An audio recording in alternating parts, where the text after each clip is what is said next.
नमस्कार सगळ्यांना, सारिकाच एज्युकेशनल वर्ल्डमध्ये सगळ्यांचं स्वागत आहे। आज आपण भारतीय कलांचा इतिहास या प्रकरणातील पुढच्या घटकाचा अभ्यास करणार आहोत। काल आपण कला म्हणजे काय, कलेचे प्रकार, त्यानंतर कलेच्या परंपरा आणि कला शैली कशी विकसित होते याविषयी अभ्यास केला। आज आपण कलेचे प्रकार, दृककला आणि ललित कला या दोन प्रकारांमधील दृककला या प्रकाराचा सविस्तर अभ्यास करणार आहोत। दृककला या कलेच्या प्रकारामध्ये दोन कलांचा समावेश होतो, चित्रकला आणि शिल्पकला। या दोन कलांचा यामध्ये समावेश केला जातो।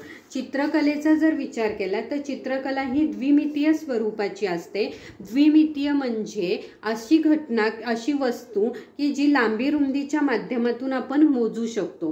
मग या चित्रकलेमध्ये निसर्ग चित्र आहे, वेगवेगळे वस्तुचित्र असतात, वेगवेगळ्या वास्तूंचे चित्र काढली जातात आणि ही चित्र काढण्यासाठी दगडांचा, भिंतींचा, कपड्यांचा वापर, मातीच्या भांडींचा देखील यामध्ये वापर केला जातो।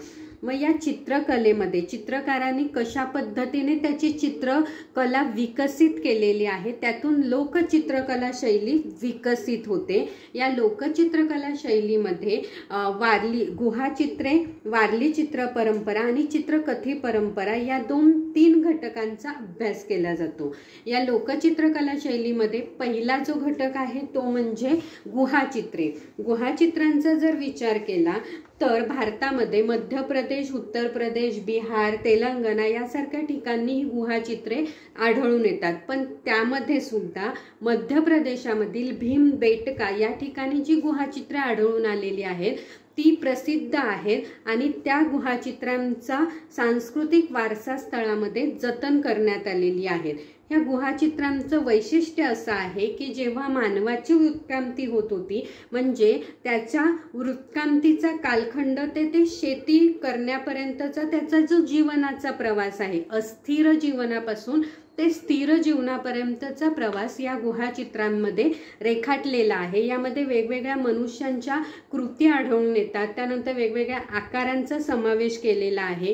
ही गुहाचित्रे काढण्यासाठी रंगांचा देखील वापर केलेला आहे। यामध्ये लाल, काळा आणि पांढरा या तीन रंगांचा जास्तीत जास्त वापर केलेला दिसून येतो। या गुहाचित्राचा अभ्यास करण्यामागचा हेतू हाच असतो की त्या कालावधीमध्ये वातावरण कशा पद्धतीचं होतं, लोकांनी कोणत्या तंत्रज्ञानाचा वापर करून बुद्धिमत्तेच्या साहाय्याने कशा पद्धतीने स्वतःची प्रगती केलेली आहे, हे सर्व या चित्रकलेमध्ये चित्रकलेमध्ये दाखवण्याचा प्रयत्न केलेला आहे। आणि ही लोकचित्रकला शैलीमधील हा जो गुहाचित्रकला हा जो प्रकार आहे, हा प्रकार आजही आपण एका पिढीकडून दुसऱ्या पिढीकडे हस्तांतरित करताना दिसतो। म्हणजे आजही ही कला आपण आत्मसात केलेली आहे। म्हणजे समजा आपल्याकडे काही शुभ कार्य असेल, सणासुदीचा एखादा दिवस असेल तर आपण दारामध्ये किंवा अंगणामध्ये रांगोळी काढतो। हा सुद्धा प्रकार या प्रकारामध्ये मोडला जातो। मग या लोकचित्रकला शैलीमध्ये दुसरा जो घटक आहे तो म्हणजे वारली चित्र परंपरा। म्हणजे महाराष्ट्रामध्ये ही वारली चित्र परंपरा ही शैली विकसित झालेली आहे। ठाणे जिल्ह्यामधील वाडा या ठिकाणी हा जो वारली समाज राहतो, या वारली समाजामार्फत ही चित्र परंपरा विकसित करण्यात आलेली आहे। आणि या समाजामधील जीव्या सोम्या मशे ही जी व्यक्ती आहे, या व्यक्तीने काढलेली जी वारली चित्र आहेत त्या चित्रांना विशेष प्रसिद्धी देण्यात आलेली आहे। मग या लोकचित्रकला शैलीमधील दुसरा जो घटक आहे तो म्हणजे चित्रकथी परंपरा। ही चित्रकथी परंपरा म्हणजे पुरातन कालावधीमध्ये ज्या काही घटना घडून गेलेल्या आहेत, रामायण आहे, महाभारत आहे, या घटकांमध्ये, या घटनेमध्ये ज्या काही कथा झालेल्या आहेत त्या कथा एका पिढीकडून दुसऱ्या पिढीकडे बाहुल्यांच्या किंवा कठपुतळ्यांच्या माध्यमातून ही कथा सादर केली जाते। तिला चित्रकथी परंपरा असे म्हणतात। ही चित्रकथी परंपरा चालुक्य राजाने लिहिलेल्या मानसोल्लास या ग्रंथामध्ये आढळून येते। या चित्रकलेमध्ये अभिजात चित्रकला हा दुसरा प्रकार आढळून येतो। अभिजात चित्रकला म्हणजे भारताचा जर विचार केला, भारतीय वाङ्मयाचा जर विचार केला तर भारतीय वाङ्मयामध्ये एकूण वेगवेगळ्या 64 कलांचा अभ्यास केला जातो। मग या 64 कलेमध्ये चित्रकलेचा उल्लेख हा आलेख्य विद्या म्हणून केला गेलेला आहे। या आलेख्य विद्येचा अभ्यास करत असताना 6 वेगवेगळ्या पैलूंच्या माध्यमातून चित्रकलेचा अभ्यास केला जातो।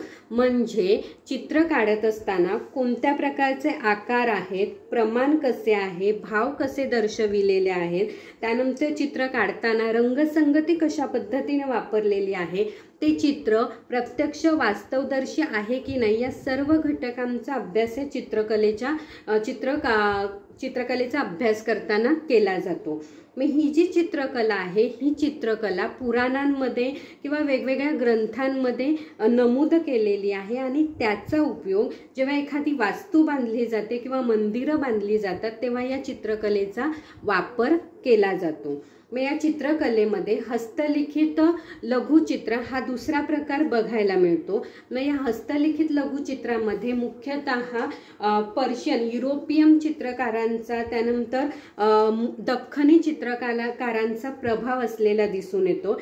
म्हणजे अकबर राजाच्या कालखंडाचा जर विचार केला तर अकबराच्या कालखंडामध्ये त्याच्या कारकिर्दीमध्ये जे असलेले चित्रकार आहेत ते चित्रकार आणि आपले भारतीय चित्रकार, या दोन्ही चित्रकारांच्या ज्या पद्धती आहेत त्या पद्धतीतून मुघल लघुचित्रशैली अस्तित्वात आलेली आहे। त्यानंतर युरोपीय चित्रशैली म्हणजे ब्रिटिशांच्या कालावधीतील चित्रकार आणि आपले भारतीय चित्रकार या दोन्ही चित्रकारांनी वापरलेल्या पद्धतीतून ही युरोपीय चित्रशैली अस्तित्वात आलेली आहे। यामध्ये गंगाराम तांबट हे भारतीय चित्रकार आणि एल हे वेल्स हे ब्रिटिश चित्रकार यांनी मिळून जी चित्र काढलेली आहेत त्या चित्रांचा यामध्ये समावेश केला जातो।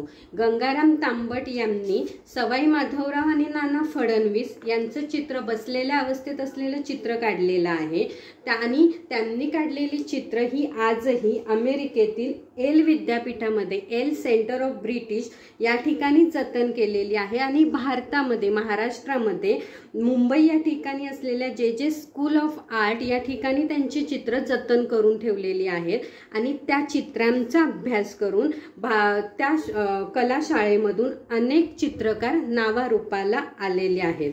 माझा व्हिडिओ जर तुम्हाला आवडल्यास व्हिडिओला लाईक करा आणि माझ्या सारिकाज एज्युकेशनल वर्ल्ड या चॅनलला सबस्क्राईब करा। थँक्यू।